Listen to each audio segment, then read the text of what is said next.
মুসলিম, আপনি মুসলিম না? মেয়ে আপনার কাছে আমানত।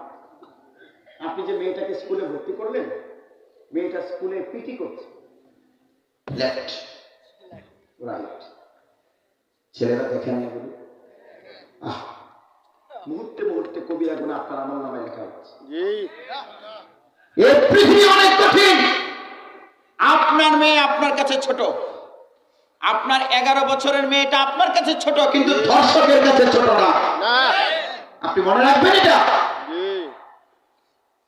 এই জন্য ইসলাম মনে করে সিকিউরিটি ফার্স্ট, আপনার মেয়ের নিরাপত্তা আগে।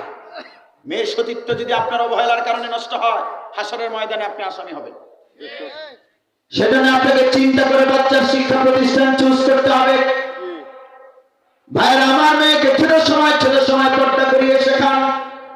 কেন শেখাবেন?